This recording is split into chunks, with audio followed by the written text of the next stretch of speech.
Hello, everybody. Thank you for being with us again for our 11th webinar about waste reduction, and how it can help the Monaco Board and our economy. We want to put a new policy and make it an absolute excellent waste management policy. We have 70,000 tons of waste every day. So this is going to be a very important way to limit the impact on our environment and how we can manage our community. With our participants this evening, we're going to see how we can, what we can do in Monaco and how we can limit our waste reduction, and by limiting waste, how we can build our economy and make it part of our economy. We're going to start with Antonia Sariyska, who's a sustainable investment analyst at UBS.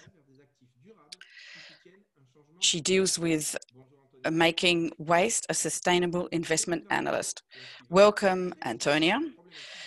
Céline Varenio is waste prevention and recycling manager at SMA, the Monégasque sanitation company.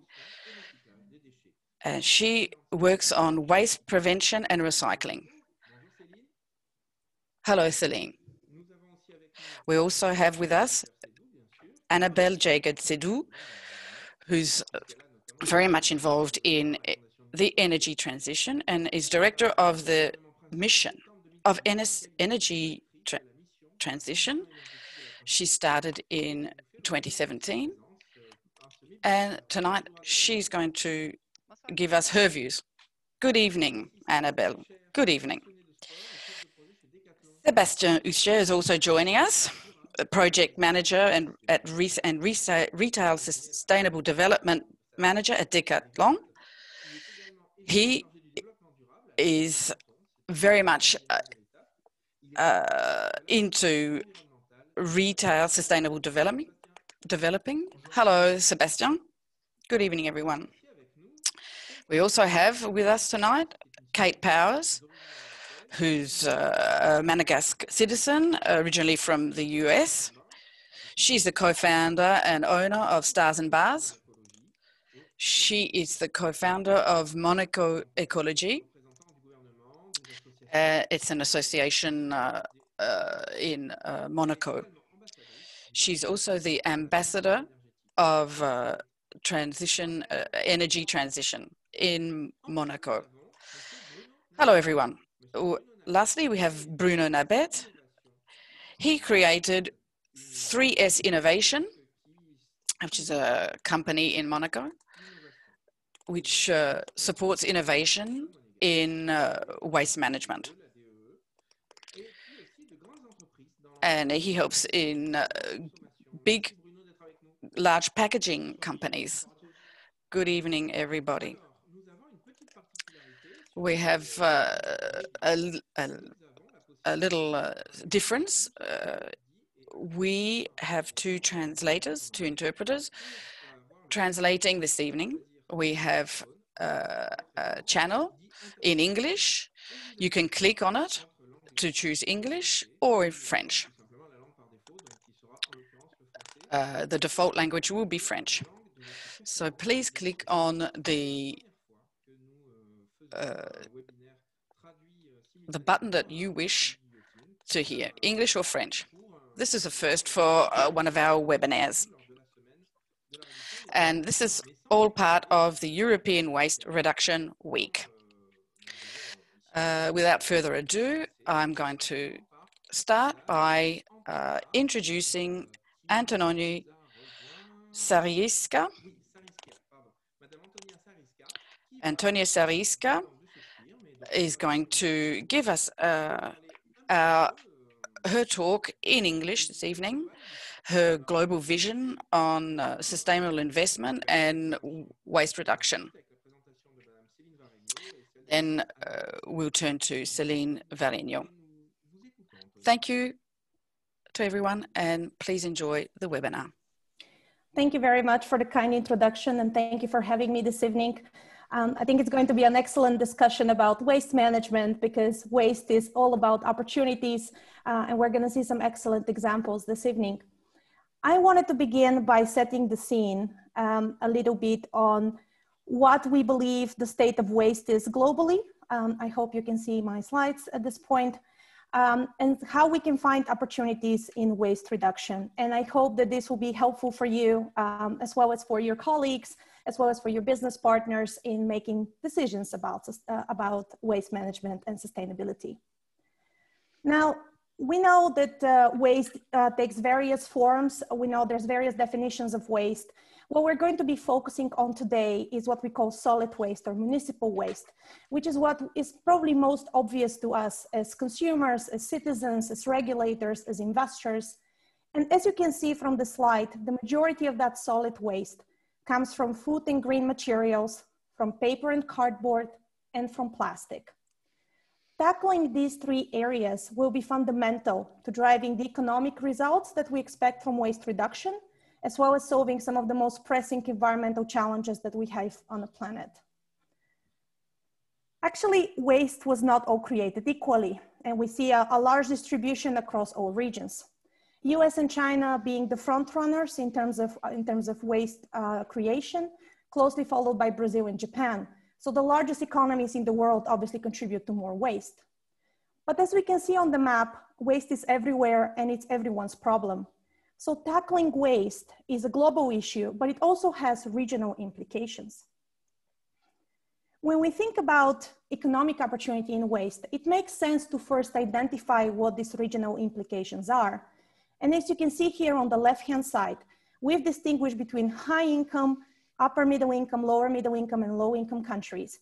And you can see how the distribution of how we waste actually differs. So in our part of the world, of developing world, more of the high income countries, we actually waste more materials once they have been already produced. So we would waste food that we already bought in our supermarkets. We would waste plastic and packaging that's already reached our households, and so on. In contrast, if looking at more of the developing markets, a lot of the waste would occur in the actual value chain, the actual production process, in transportation, in infrastructure. So how we tackle waste actually would differ depending on what is our main purpose, what is the composition of our waste management systems in order to be more effective. And as I said, waste is an economic opportunity. And we believe that it makes a lot of sense to continue to actively invest in waste reduction in order to harvest that economic opportunity. When we think of these investment areas, we mainly think of three of those. The first one is reduction of waste in operations. Conventional companies, conventional operations, conventional supply chains can all become more efficient, use less resources by wasting less resources. And this in turn would help lower cost, increase efficiency, increase effectiveness, and ultimately benefit those companies and areas of investment in a positive way and allow them to harvest more economic profit. The second option would be to invest in dedicated waste management capabilities. For example, in recycling capabilities, wastewater treatment, and so on. And there, what we're now trying to do is we're trying to recycle and upcycle materials in order to make our investments go a longer while, same as our budgets. And the third area that we will think of is engaging across the value chain to improve the overall waste management. So that means engaging across different stakeholders in different partnerships, building cohesive policies that address whole industries and whole markets and whole regions in order to be able to enable these players to reduce waste and ultimately, again, harvest the economic opportunity. So I guess the focus of the discussion here will be to think about how waste is a positive thing. And we need to spin the conversation around how waste reduction could actually help our economies, but also communities. At the same time, we know that doing nothing is no longer an option. And if we think, for example, of food waste, we can see that the implications go beyond what we normally see on our table. We actually waste up to 30% of food. And again, in the case of our countries, we waste it when we already bought it at the supermarket.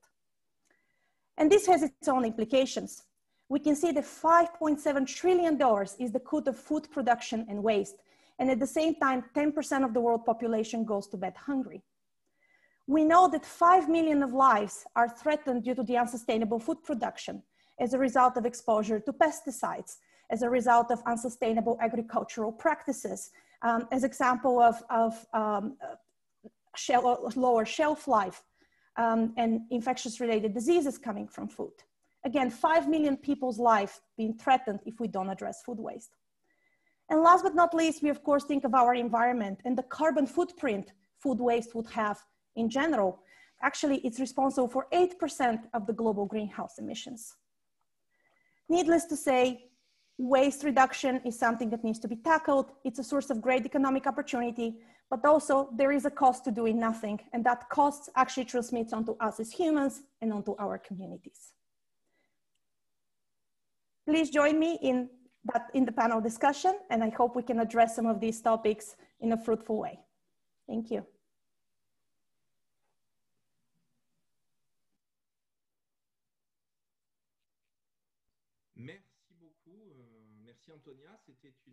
Thank you very much, Antonia. A It was very clear presentation. Clear.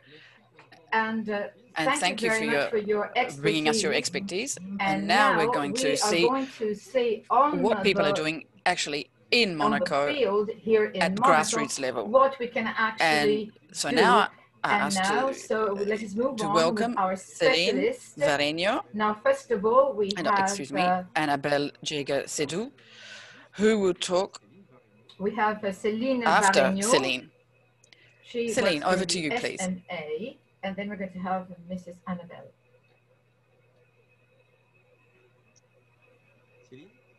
Okay, Céline, it's your turn. Céline? Sorry. Sorry. Can you hear me? Can you hear me? Yes. Yes.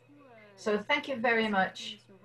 Thank you very much, Mr. Rose and Antonia, for your presentation talking about waste management. And I think that we can share something that we're doing locally. And so each territory, like Antonia said, is specific and particular. So you have to understand what things are happening, where, and how to manage them.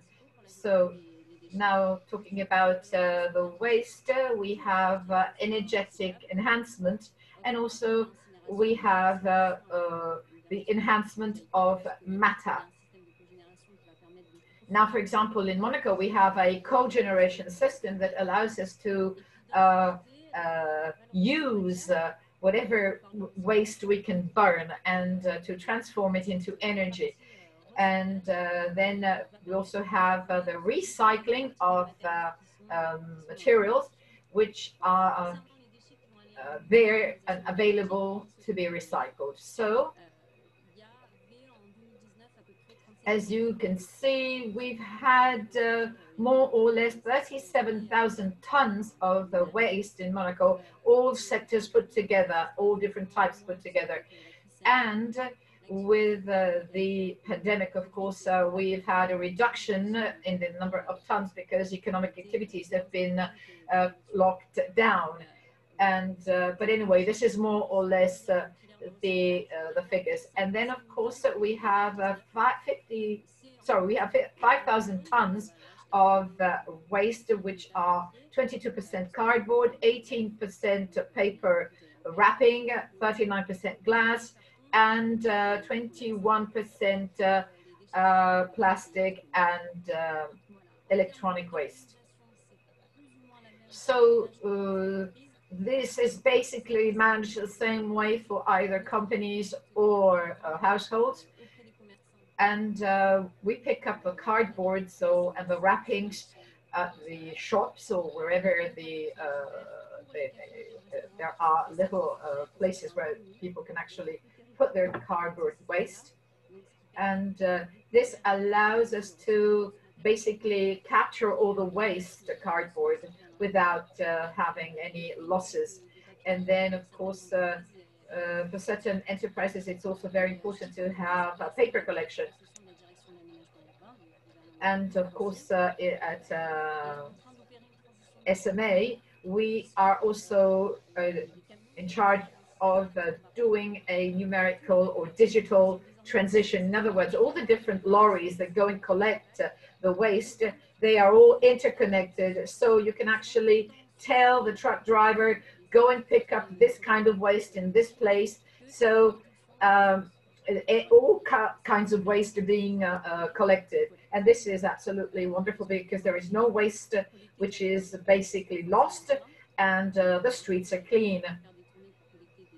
And I think that this numerical transition is going to be extremely positive. And I believe that in 2021, the fleet of the trucks are going to be replaced with electric trucks, which means that we're going to produce less CO2 in the environment. So we're doing things very schematically, and so obviously the idea is to have a model which becomes more and more circular. So before we had a linear economy, and now we're moving on to a circular economy, and this is what is going to work a lot better in the future. So also using all the raw materials which will then be used and then transformed into waste. Now all of this has to be completely eliminated. So the idea is that in the linear economy, the idea is that after you have consumed something, you just want to have it disappear. So there is no system to treat it or to recycle it or nothing of the sort. So we've all seen the images with millions of tons of plastic that are thrown into the sea or into rivers and then flow into the sea, and beaches covered with plastic. But anyway, but this is not the best way to treat waste. So what we're actually doing now is thinking it in another manner. So the model has become extremely problematic with the industrial era and the persistent creation of waste. So now what we want to do is, because before in the past, whatever you were wasting was actually coming from natural products. So nature would degrade it naturally, but this is not happening anymore, because now the majority of the waste we have is not a natural product. On the contrary, it's usually plastic or rubber or something that will not be naturally recycled by nature. So this is the reason why the linear economy with the products and the waste we were familiar with is something completely absolutely not viable any longer. What we need to do now is to have a circular economy. So we have to introduce goods into the economy that have to be reused or recycled. Instead of having a plastic bottle, we can have a glass bottle, and we can recycle it and reuse it maybe hundreds or even thousands of times. So in the modern economies, we are between these two models. So we are still a little bit linear and trying to become circular. So the idea is to, for certain things, we have to make an effort in order to become circular. So we're going to introduce the new materials into the economy, and the more and more recyclable ones. And of course, glass, it can be recycled infinitely. And of course, plastic has to be really being thought about, because there are some kinds of plastic that can be recycled into other products, but there are most plastics which will not be recycled. So we're trying to understand how we can rapidly move on to a circular economy. And this is basically our program for the future. This is my last slide. And as you can see, the different hierarchical organization of how we treat waste. So we want to become virtuous in the sense that we want to do it at best. We want to reduce, reuse, reutilize, and recycle. So the good news is that this is compatible with our activities and what we're going to do in the future. And this implies moving on to different products and to organize the way in which we use these materials. And I believe that Sébastien has wonderful examples of how we can actually recycle certain products and how we can regenerate this kind of waste into other types of productions. So, and of course, the overproduction of waste is something that has to be eliminated from our lives and our way of considering any kind of wrapping in the future. So, of course, the pyramid, as for the time being, is not virtuous. We have to work at it towards reduction, of course. But of course, the idea is to have a balance and to develop as far as we can the reutilization of products. And now I'm giving the floor to Annabelle. She's going to talk about concrete examples in our context and the creation of value. So thank you very much. And it's Annabelle's turn now. Thank you very much, Céline. Céline, thank you for your presentation. And now over to Annabelle. Very clear. Your presentation was very clear, Céline. Now, Annabelle. Annabelle, can you turn on your microphone, please? Okay. Yes, we can hear you perfectly. Yes. Not very well. Okay, now it's perfect. Okay. So thank you very much, Guillaume, and good evening to all of you. Okay, let me try to make a step further ahead vis-a-vis what Céline has just said. And I would just like to say that the problem of waste reduction is extremely important for us. Here in this pie chart, you have the division of the emissions of greenhouse gases in Monaco. And you can see the different types of waste which will actually produce greenhouse gases. So for the emission of CO2, and of course we have the problematic of plastic, which obviously comes from a fossil raw product. And of course, when we incinerate plastic, we are obviously generating CO2. So, and this is the main factor that actually produces greenhouse gases. So the idea is to reduce the way in which we use plastic. Now, in order to do this, I would like to present many things that we're doing here in Monaco. So just to give you some ideas of what we've been trying to do. And so, of course, the key words that Céline has mentioned a few minutes ago are the following. First of all, the eco-conception. In other words, the idea is to mobilize companies and to understand when they are conceiving a product or a service to reduce the environmental impact from the very beginning. So the extraction of the raw materials, the production, and also the end of the life of these products. So where are they going to end up? So here you have a few examples. You have this Adidas shoe, and this is made with waste collected from the sea. And then, of course, the Canberra, they're going to use only gold and silver, 100% recycled, starting in 2025. And then this is the idea of the eco-conception. And also, as you can see, how we can recover all of these materials and turn them into something that can be either reused, reassembled, or can be repaired.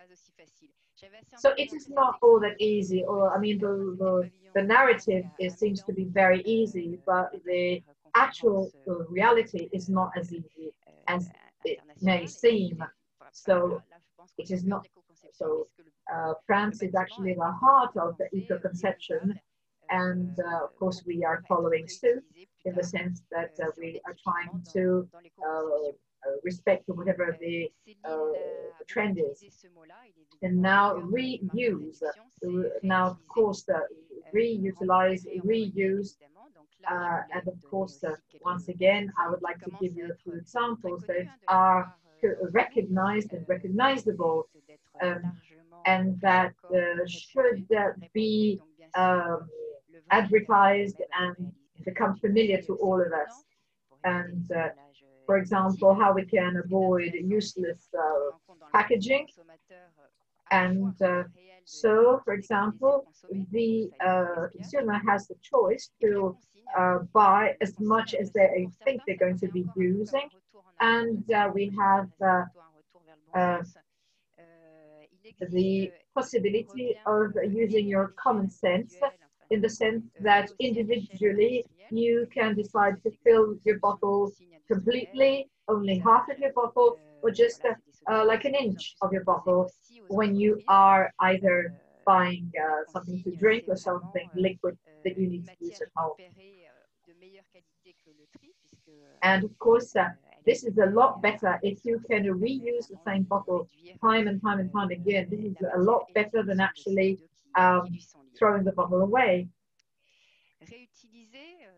So once again, going back to reusing, for example, to extend the life of a product and the use of certain other products. Here we have, for example, the Decathlon Occasion, which means that you can actually sell your material that you're not using anymore for your sports activities. You can sell it so that you're giving it a second life.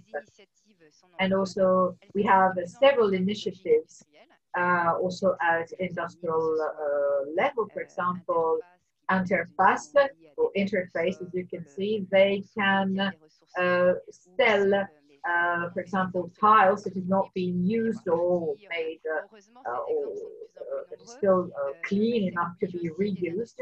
So instead of just throwing all these tiles away, they can be reused. And once again, this is a nice way of not wasting a product that maybe nobody wants to use anymore, but giving it a second life. And once again, La Dépanne, once again, if you have any kind of gardening tools you're going to use, you can sell them or give them away for free, and thus giving them a second life. Now here on the right-hand side of your screen, you have the example of Kalingo in Denmark, and they are the point of reference when you talk about this kind of industrial ecology. And of course, the geographical proximity is something which is extremely important, especially when you're going to interchange or exchange energy coming from certain raw materials. And so on this little picture, you can find many ideas of how you can actually use energy, not wasting it, coming from all sorts of different sources. And anyway, here you are recovering heat that is generated by industrial processes, and you're sending it either to the heating system of a little town, for example, or to greenhouses to warm greenhouses. And in, I mean, in the Netherlands, it's very popular because a huge flower producer. So they have amazing numbers of greenhouses. And so you have the different examples that are possible. And I would like to tell you something about another type of economy. It's called the functional economy. And the idea is to sell the use of a product rather than the property of a product. In other words, instead of buying a bicycle, you can share the bicycle and you can use the bicycle whenever you need it. We have Monobike, which is a Monaco bike, and this is something that very popular nowadays. And then, for example, when you were talking about printers, why print if you can avoid printing? And now, for example, Parisienne is actually proposing something which is very interesting. They work with blade saws. So what they can actually do, they can, at industrial level, they can reuse the steel to produce new blades for saws. And so these are professionals that will reuse their blades. And then, of course, the Philips also are selling light intensities. Instead of giving you the lamp, they will just sell you the light intensity and other examples. And I would like to conclude with this these other ideas. Now, of course, the idea is to inform the consumer in order to favor their responsible behavior. So they will become actors, not just passive buyers. Like Decathlon, of course, we all know that. I just wanted to mention this example of Patagonia that says, don't buy this jacket. And so in 2011, in Black Friday, Patagonia said, please don't buy this jacket. As you can see, this was very courageous. So don't buy it. And because, and also there was the explanation for the reason not to buy this jacket, because to produce this jacket, it took so much time, so much money, so much carbon that was sent into the environment.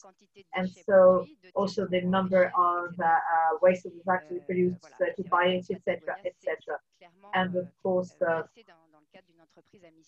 and they are very ambitious vis-a-vis waste management, and they're very keen to avoid producing unnecessary waste. And of course, they did not really manage their goal because their sales went up by 30%. So maybe they should have done it in another manner. But anyway, it doesn't matter. And I would like to conclude here. And I think that I'm managing the energetic transition here in Monaco. And anyway, I will invite anybody who would like to know more to get in touch with me. And of course, in the future, we're going to also propose an accompaniment of companies in their energetic transition in line with the national. Thank you very much, Annabelle, for your talk. And now we're going to talk to other external participants. And the next is Sebastian Ushi from Decathlon. Please, over to you, Sebastian. Hello, everybody. Thank you. So at Decathlon, we've recently changed our purpose. So the benefits of sport is and pleasure is accessible to everyone. So how we are designing our sporting goods in the future has this objective in mind. And this part of this, we've wanted to reduce our greenhouse gas emissions by 40% over the next few years, because we've undertaken to create more and more eco-designed products. So this is going to be a big effect on our production chain and how we deal with waste as part of our business. The difference in the way that we package our items and how we dispose of our waste is a bigger and bigger part of our business. There are several million tons of plastic every year through our sporting goods, the plastic packaging produced. Because Decathlon actually produces more plastic than a food company, for example. And as Annabelle said, we are communicating more to the public about the environment and our part in it, because everybody wants to consume better. And by looking, of course, its effect on their wallets. So this is how we are changing. So how we design our products, what we're doing is trying to reduce the amount of plastic used, and therefore reduce greenhouse gases. For example, this handheld massage product we're using now, by reusing the product, we are actually reducing the amount of plastic. Next, we've got the idea of elimination, and badminton rackets, for example. These are concrete examples of how we reuse, like the materials of a badminton racket. Another idea of what we're doing is to reuse the packaging. For example, by going from single-use packaging to reusable packaging, we're making an impact. Recycling, designing, by designing and redesigning the packaging. Another idea in Monaco, before we had plastic, single-use plastic bottles for water everywhere. Now we've got water fountains accessible to everyone, and reusable water bottles, like in France. And by making this choice, we're reducing by 60% the plastic for water bottles, and this is a big part. Has a huge effect on our revenue. What we're trying to do is now furnish to Monégasque companies reusable water containers or water fountains in sports clubs, for example. And we're going to use other models to help business models. In 2018, they threw away 20 million euros of sporting products a year. Now we're moving towards la seconde vie, which means a second life, and acting to our research and development team, our sustainable development team, is now looking at the processes to give a second life to products, clothing and products, to make them reusable by giving them another life, in fact.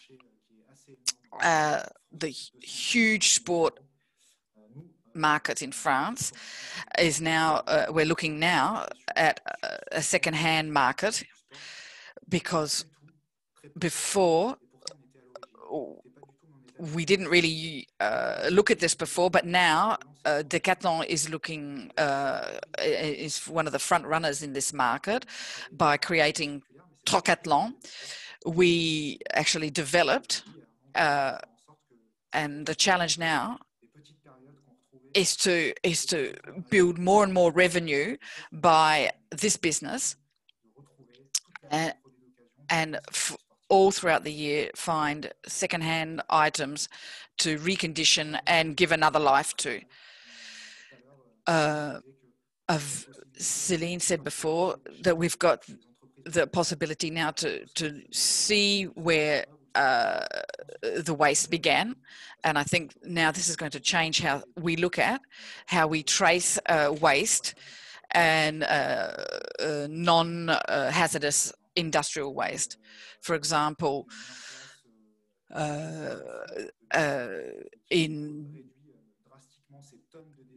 we can reduce drastically the amount of waste and how we can actually recycle this waste and make a difference to the bottom line. For example, in the Côte d'Azur, in the south of France, we can use and reuse waste, and we have an economic interest to recycle and find local service providers who can treat this this waste. For example, a company that will take our old cycles, recondition them, and sell them again. There's lots of different examples of this.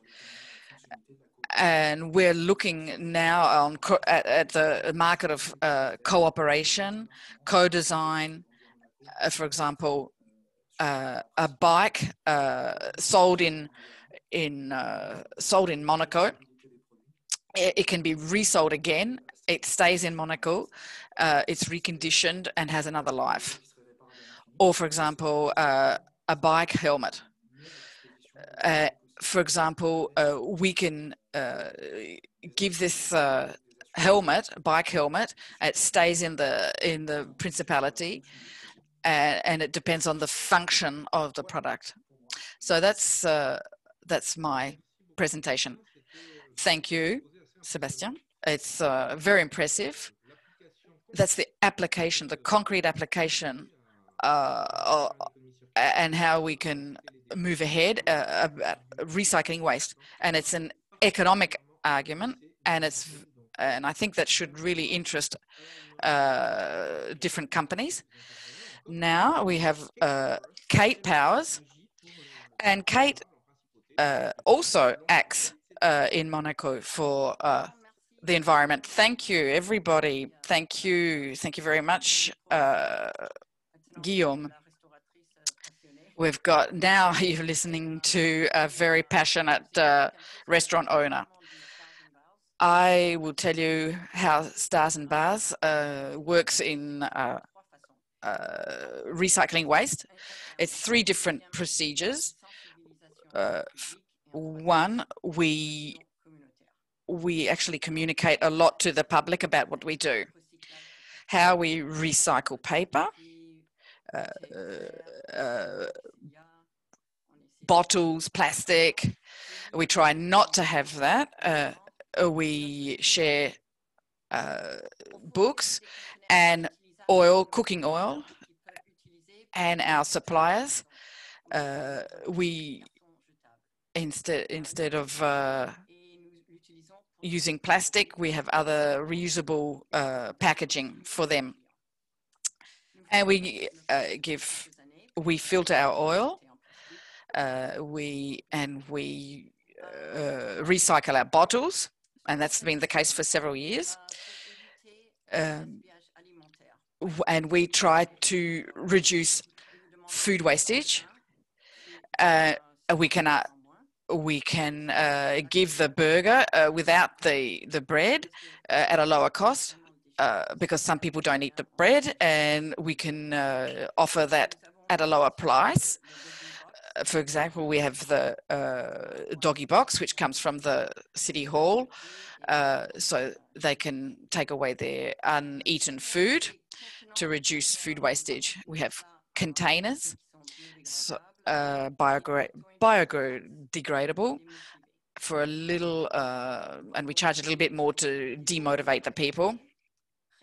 We have a reusable coffee mug at cost price. We also have a drink,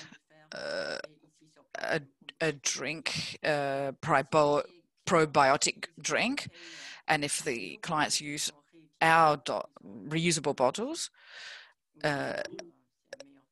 they can have it at a lower price. We also work with the government on a project to have reusable containers, so we can serve food in reusable containers. We have electronic menus because we regularly change our menus. We have creations for children. They can create different things using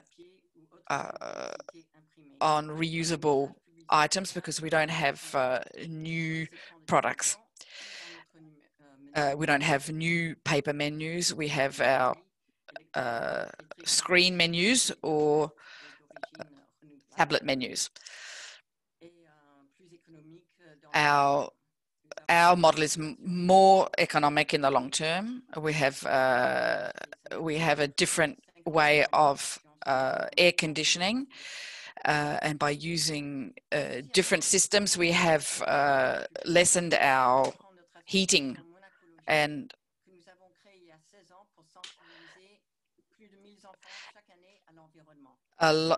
different children, we have a different project for different children with educating children. We are trying to educate children also as well. This project is to help children understand about using less.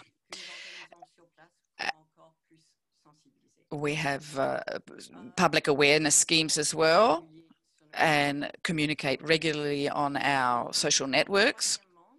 And our third action is a community-based action. We've started Eco Angels, and every year they organize rubbish collection drives. And the SMA is the Monégasque sanitation company. We're in hand with them. We make the public aware about, and this is for several years now, we make people aware about little pockets for cigarette butts so that people don't throw them away or in the sea. And we've distributed also water bottles to avoid people buying bottles of water and using up plastic. So you can come and at 3:15 this coming Saturday, the 28th, on a rubbish collection drive. And this is our first participation the European Waste Reduction Week, and it's my colleague Annette who's created the Monaco Green Team with me, and we're participating in this Waste Reduction Week. And thank you for helping us coordinate that.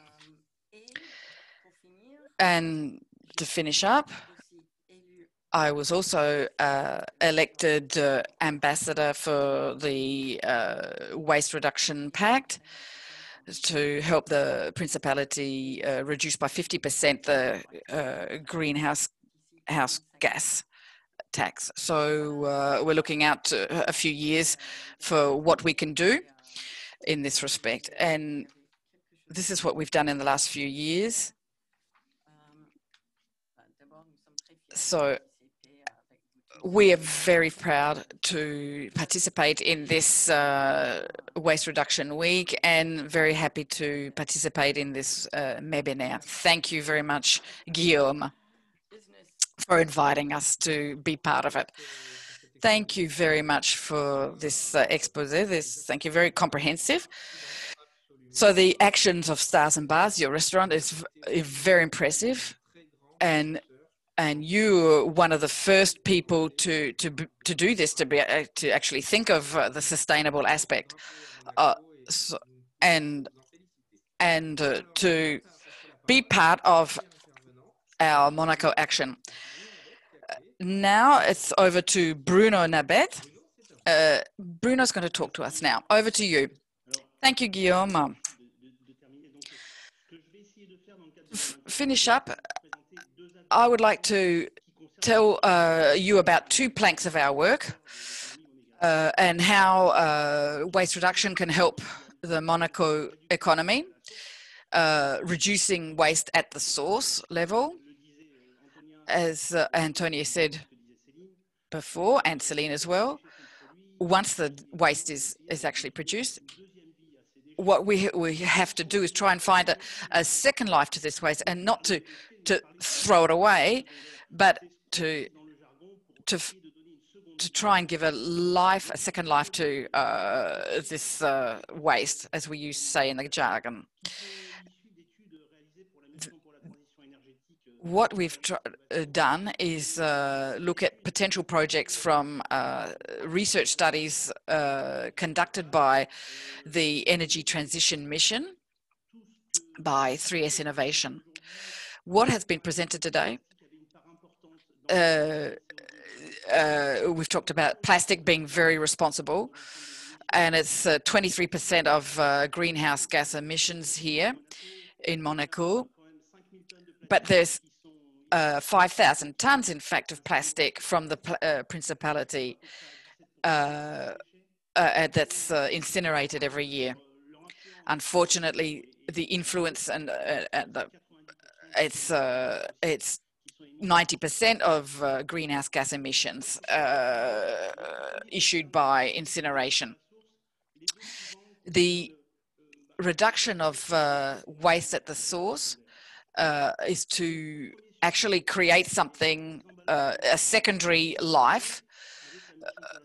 For example, the mission for energy transition in Monaco, we're trying to replace these throwaway lunch boxes and create something else, because 35,000 people come every day to Monaco every day.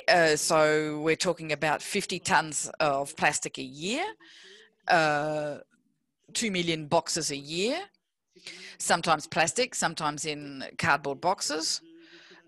And it's mainly for salad, desserts, cold food. We've weighed it, average weight 25 grams, and Stars and Bars participated in this. What we're trying to do for the Principality is to give or to promote reusable lunchboxes, for example. The second subject these studies involved were the plastic wrap used for pallets. So obviously the plastic cling wrap makes sure that the boxes in the pallet don't move.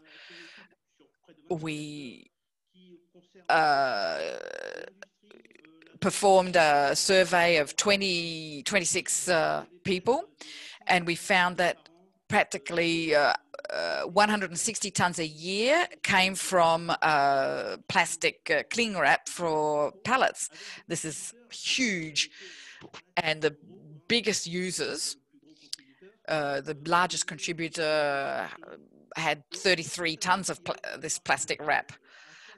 And so we realized that there's a very interesting market, and Sébastien will tell you in Decathlon. What we're trying to do now is to substitute this plastic, for example, by these plastic slings to wrap, and plastic instead of plastic by reusable rubber slings or plastic.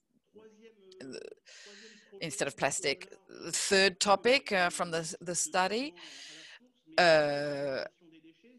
how we can actually recycle waste to give it a second life, so use it in a secondary market, for example, with polystyrene foam.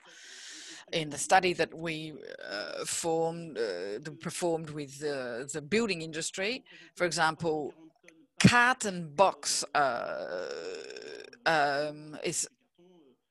represents huge amounts of 1,340 tons a year in the Principality, huge amounts of volumes.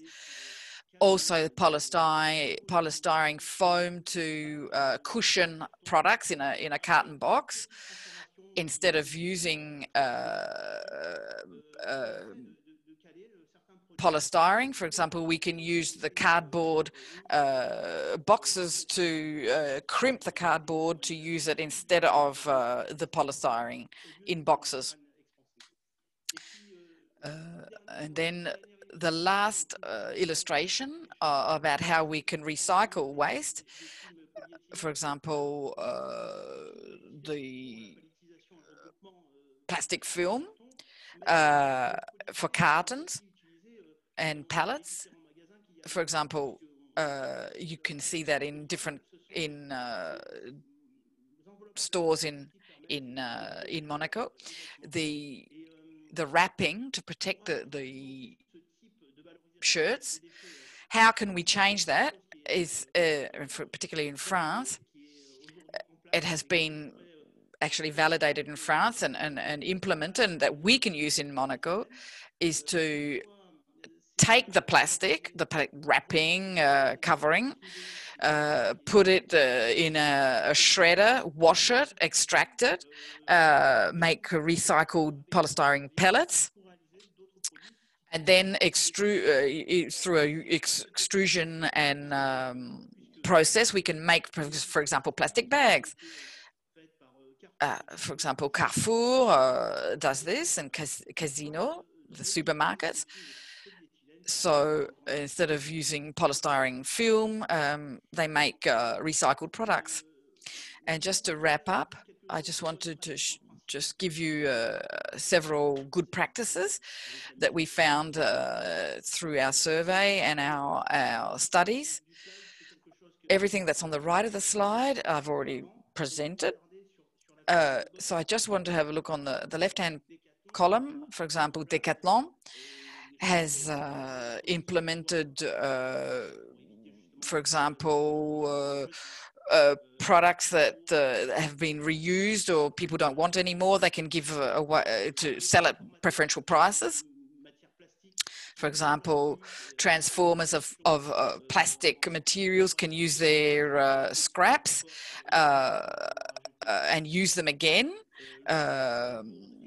And for example, we've already seen, and the idea of giving reusable plastic instead of plastic, using reusable bottles for water, for example, on building sites. And there are many different recycling companies, solid and liquid.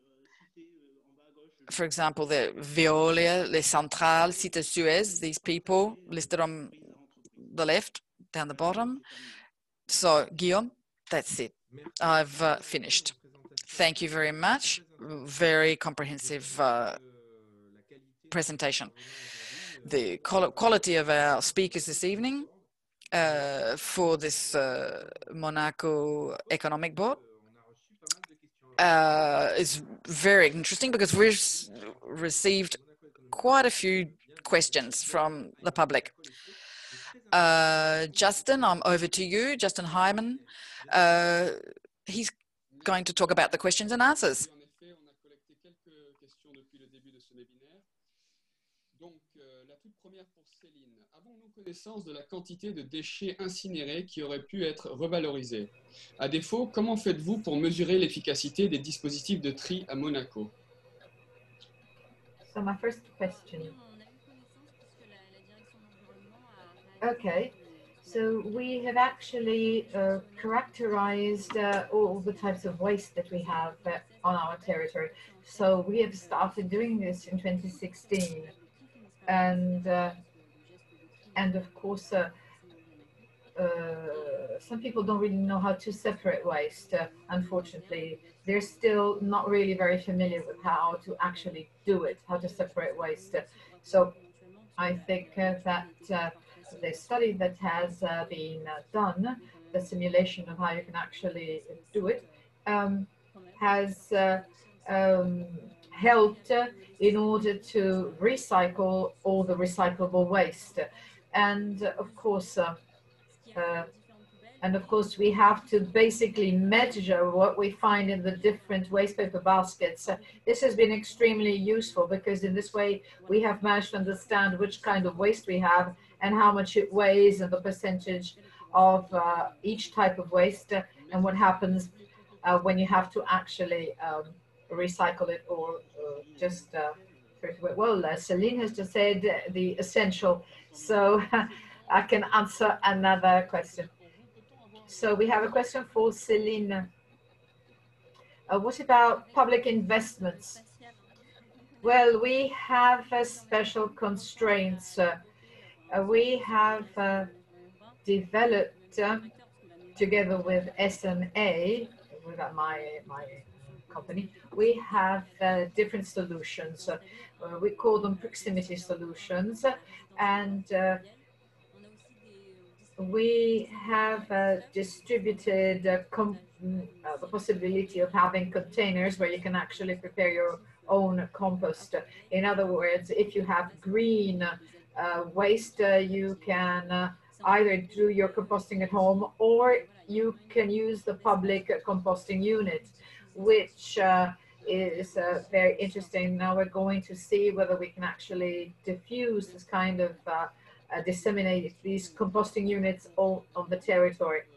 And maybe now Bruno and Annabelle can actually answer. So is there some kind of alternative for the recycling of food waste in Monaco? Well, the food waste, I don't really know a lot about it. Maybe I shall answer another question. It's up to Annabelle. So the most important things that have been done are exactly what Kate has actually mentioned. For example, the doggy bags proposed by the municipality of Monaco. I think this is a wonderful initiative, and several restaurateurs have actually decided to use it. And then another thing is buying things in bulk. And for example, in Biocop or Carrefour, you have the possibility of buying things in bulk.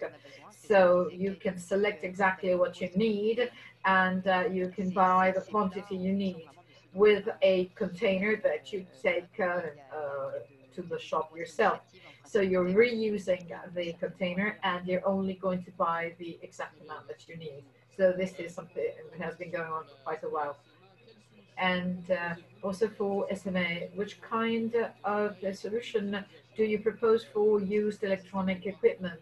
Is there a specific place in Monaco where you can actually throw away these products, or for privates and companies? Well, there is a point, a little place in Monaco where we can actually take care of all your electronic equipment that you want to get rid of. And so there's also the welcoming center for the electronic waste. And now for companies, of course, maybe they need larger, have greater amounts of this kind of waste. So of course they can call, and but also they can go and call their suppliers, because usually suppliers also have the possibility of disposing of all these electronic equipment that they are actually selling, so they know how to dispose of them in a better way. So Once again, for Bruno, the plastics and cardboard, how do you actually recycle them? Well, in Cannes, there is a triage center where we actually separate this kind of waste. It's plastic and cardboard or paper. And this is everything in plastic and cardboard and paper. And so they are those that actually recycle these materials. And of course, the idea is to not just get rid of the waste, but to recycle this kind of products. It is a very big center, maybe the biggest one in Europe. And obviously, for the industrial producers, or if they have specific kind of waste, for example, polystyrene or PVC, etc. And of course, there is a proper way to recycle all of this waste. Now, another question, another title for Antonia. Could you tell us, Antonia, could you tell us which kind of investment would be more feasible also in 2021 vis-a-vis waste management? Thank you. Thank you very much for the question and for the engagement this evening. When we think of investment opportunities, specifically for private or institutional investors, we would usually think of companies that are better than their peers in managing their waste and their waste footprint. And we've seen a lot of good examples in tonight's panel, but what we would looking at will be metrics such as related to waste management, recycling, carbon footprint, environmental policies, waste policies, and so on, to identify companies that are better in their industry at managing their waste footprint. So that would be one area. Another area, of course, will be the dedicated waste management companies, and just thinking of, what is their role? What is the role they play in the overall value cycle, right? So we talk a lot about recycling. We talk about packaging and sustainable packaging and so on. So that will be really a second area. And I guess the third area I would point out is actually related a little bit to innovation, and now starting to replace some of the non-degradable materials or some of the parts of the value chain that are not necessarily prone to waste reduction with the more sustainable equivalent. For example, we see a lot of biomaterials coming into the space. We see a lot of recyclable packaging, degradable packaging coming into the space. And we think there will be more and more of those technologies that are actually going to enable consumers and companies to have to think less about recycling potentially, because they're going to have access to these technologies. So I would maybe come across these three areas. Thank you very much, Antonia. Merci beaucoup. Nous venons de recevoir encore une question. Thank you very much, Antonia. We have a question now from one of the participants. And so, of course, how can we reduce food waste from restaurants and also from shops? Now, who will answer this question? I think Kate is a good option. She can answer this question. She did not understand the question. So the actions that you can take and you can organize in order to reduce food waste. Well, the idea is to buy in bulk and to take with you a container that you can reuse time and time again. And also for the restaurant, the idea is to order whatever you're going to surely eat without creating waste. So not leaving things on the plate that will obviously go into the bin. And then of course you can take everything at home and you can give your children, or for example, they have not eaten chicken fingers, they can give them to their children, or maybe they can really use it for their dogs if it's a doggy bag. Well, of course, the examples are the idea is there is a platform where we are proposing customers to buy food that will not go sold during the day. Instead of throwing it in the bin, somebody can come and pick up this food before the shop closes Are there any other questions? Otherwise, I believe it's up to Guillaume to round the meeting up. Thank you very much. Thank you very much. Thank you to everyone, and bravo. I think that the quality of the talks this evening, fantastic. and given the large question and amount of question and answers we received from our viewers, shows the importance of this subject. Now it's time to go. So thank you very much, and see you soon for a new webinar. And a nice evening. Thank you. Good evening to everybody. Goodbye.